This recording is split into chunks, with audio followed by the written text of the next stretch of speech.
Ah, le prophète mariait une fille de 9 ans. Ça, c'est un sujet très intéressant, vraiment très intéressant. Et je dois dire qu'il a sans doute été la plus grande motivation pour moi, parce que moi, je me suis traité de pédophile. Et vous, les détracteurs, là, vous êtes en train de raconter du n'importe quoi sur moi, mon prophète, parce qu'il y a quelqu'un qui allait écrire dans un livre qui ne représente même pas même le Coran. Hein. Vous êtes allé prendre ça pour dire que, oui, il était marié avec tant parce qu'elle avait 9 ans. On peut faire ça. Morol a écrit 9 ans, vous êtes allé écrire 9 ans.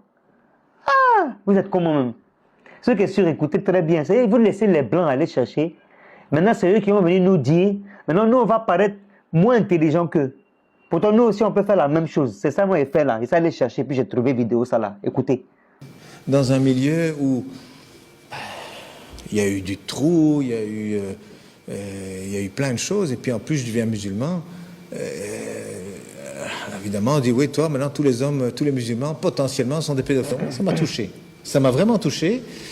Et donc, j'ai cherché. Et puis, alors, oui, tous les détracteurs de l'islam, ils montrent toujours ce hadith Bukhari, en plus, hein, un des hadiths dans la collection qui a été rassemblée par Bukhari, et qui, en effet, alors la traduction, c'est vrai, Abu Bakr demande à sa fille, tiens, c'est quand exactement tu t'es marié? Elle dit, ben voilà, le mariage qui correspond à nos fiançailles chez nous. Donc la promesse au mariage s'était faite à 6 ans.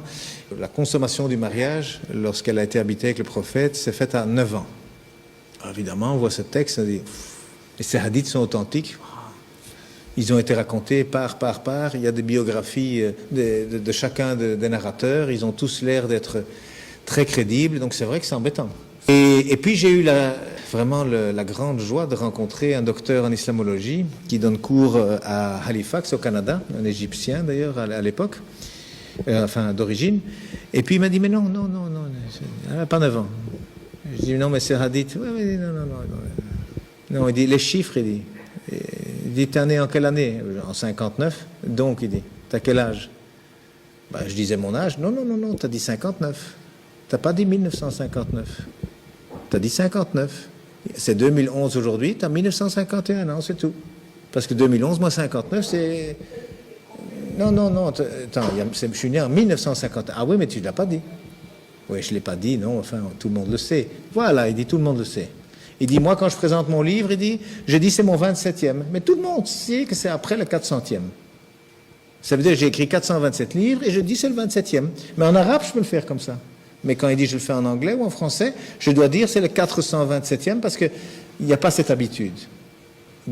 Or, l'arabe, il n'y a pas cette habitude. Et c'est vrai, j'ai réfléchi à ça, je dis, tiens, c'est intéressant. Et